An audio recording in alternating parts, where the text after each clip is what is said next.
Hand over చేయాలనేటువంటి డిమాండ్తో ఇక్కడ ధర్నా కార్యక్రమం కొనసాగుతూ ఉన్నది. గతంలో వీళ్లకు స్థలాలు ఇచ్చినటువంటి ఆ సర్టిఫికెట్ ఉన్నటువంటి అర్థం చేసుకొని సమస్యను కలెక్టర్ గారికి నేను సూచన చేస్తా ఉన్నా. సమాజంలో అనేక మంది సమస్యలను పరిష్కరించేటువంటి బాధ్యత కలిగినటువంటి కలెక్టర్ గారు తక్షణమే స్పందించి ఈ విలేకరుల ధర్నాను విరమింపజేసి వాళ్ళను చర్చలకు పిలిచి ఒక సామరస్యపూర్వకమైనటువంటి పరిష్కారాన్ని చూపించాలని నేను వారికి సూచన చేస్తా ఉన్నా. స్టేక్ హోల్డర్స్ మధ్య కన్ఫ్యూజన్స్ ఉంటే అందరినీ కూడా పిలిచి ఏ సమస్యకైనా పరిష్కారం ఉండకపోదు. ఇది వీళ్ళు కోరుతున్నటువంటి కోరిక గొంతమ్మ కోరిక కాదు. ప్రభుత్వాలు గతంలో మేము అధికారంలో ఉన్నా, ఈరోజు కాంగ్రెస్ పార్టీ ఉన్నా, ప్రభుత్వ పార్టీలు ఏవైనా పేదలకు నివేశన స్థలాలు ఇవ్వడం, వారికి ఇళ్ల నిర్మాణం చేయడం అనేది ప్రభుత్వాలు బాధ్యతగా స్వీకరించినాయి. కాబట్టి జర్నలిస్టులలో కూడా 100% మంది నిరుపేద కుటుంబాలకు సంబంధించినటువంటి వాళ్ళే, వృత్తి ధర్మాన్ని నమ్ముకొని సమాజానికి సేవ చేస్తున్నటువంటి వాళ్ళే. వాళ్ళను 2 కోణాల్లో ఆలోచించు, ఒకటి పేదరికం, రెండవది సమాజ సేవ. మరి అటువంటి వాళ్ళ విషయంలోనే ప్రభుత్వాల అధికారుల స్పందన లేకపోతే పేదల విషయంలో ఎటువంటి స్పందన ఉంటుంది అనే ప్రశ్న ఉత్పన్నమవుతుంది. కాబట్టి ఖచ్చితంగా బీఆర్ఎస్ పార్టీగా ఈ ప్రాంతంలో నుండి గతంలో ప్రజాప్రతినిధిగా పనిచేసినటువంటి వ్యక్తిగా నేను దీనికి సంబంధించినటువంటి అధికారులకు, ప్రజాప్రతినిధులకు సూచన చేస్తా ఉన్నా. తక్షణమే ఈ సమస్యను పరిష్కరించి మీ నిబద్ధతను చాటుకోవాల్సిందిగా కూడా తెలియజేస్తాం. భూపాలపల్లిలో మన జర్నలిస్టు సోదరులు నిన్నటి నుండి చేస్తున్నటువంటి రిలే నిరాహార దీక్షలకు తెలంగాణ రాజ్యాధికార పార్టీగా మేము సంపూర్ణమైనటువంటి మద్దతు ప్రకటిస్తూ, ఎందుకంటే ఈ సమాజానికి 4th ఎస్టేట్ అయినటువంటి జర్నలిస్టు సోదరులు, ప్రభుత్వానికి ప్రజలకు మధ్యలుగా వారధిగా ఉండేటువంటి జర్నలిస్టు సోదరులకు ఈరోజు ఈ కష్టాలు ఏ ప్రభుత్వం ఉన్నా కూడా తప్పడం లేదు. గతంలో బీఆర్ఎస్ ప్రభుత్వం ఊరించి వీళ్ళకి పట్టాలు ఇచ్చి ఇప్పుడు ఉన్నటువంటి కాంగ్రెస్ ప్రభుత్వం వీళ్ళని వరకు పట్టించుకోవడం లేదు. ఏదైతే 37 మందికి పట్టాలు ఇచ్చిందో ఆ పట్టాలకు సంబంధించి గతంలో చూపించినటువంటి భూమిలో ఇస్తారా, లేదంటే కొత్తగా ఏదన్నా ప్లేస్ చూసి ఆ ప్లేస్లో వీళ్ళకు ఇస్తారా, లేదంటే కొత్త వాళ్ళు కూడా చాలామంది అర్హులైనటువంటి మన పాత్రికేయ ప్రింట్ అండ్ ఎలక్ట్రానిక్ మీడియా మిత్రులు ఉన్నారు. వాళ్ళందరికీ కూడా సొంతింటి కళ నెరవేరాలంటే ఖచ్చితంగా మనం బాధ్యతాయుతంగా అన్ని పార్టీలు కానీ, ప్రభుత్వం కానీ, అధికారులు కానీ చొరవ చూపించి, ముఖ్యంగా కలెక్టర్ గారు వీళ్ళ బాధ చూడండి, వినండి, మా పార్టీ తరఫున విజ్ఞప్తి చేస్తున్నాము.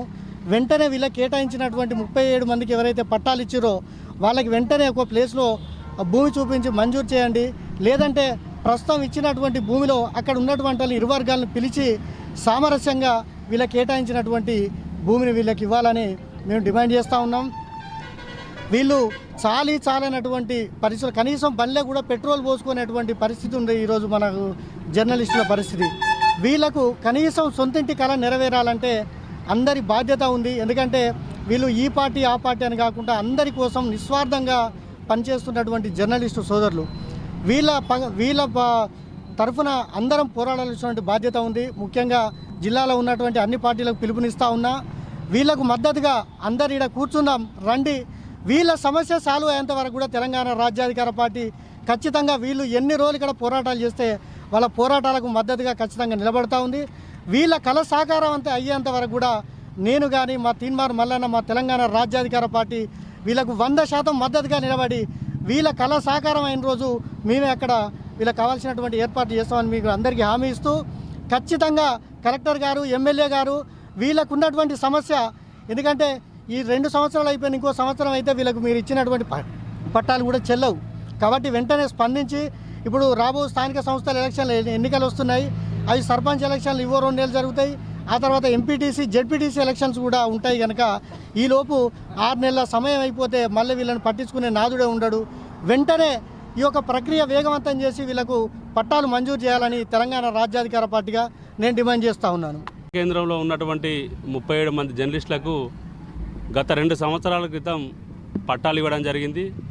ఇదే క్రమంలో ఆ పట్టాలో ఉన్నటువంటి ల్యాండు గణపురం మండలం మైలారం గుట్టపై కేటాయించడం జరిగింది.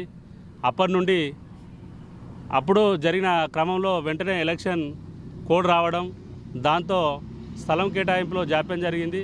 తర్వాత పలుమార్లు కలెక్టర్ గారిని కలిసి ఎమ్మెల్యే గారిని కలిసి వినతి పత్రాలు ఇస్తూ మా సమస్యను పరిష్కరించాలని కోరడం జరిగింది.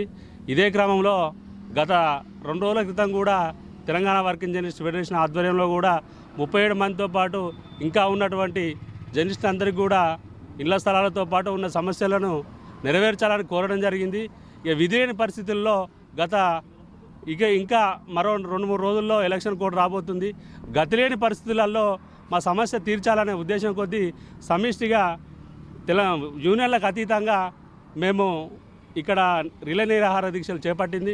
కాబట్టి అధికారులైనా ఎమ్మెల్యే గారైనా స్పందించి మా సమస్యను పరిష్కరించాలని కోరుతా ఉన్నాం. చరిత్ర సృష్టించినోడు ఇప్పుడు ఆ చరిత్రని తిరగరాయబోతున్నాడు.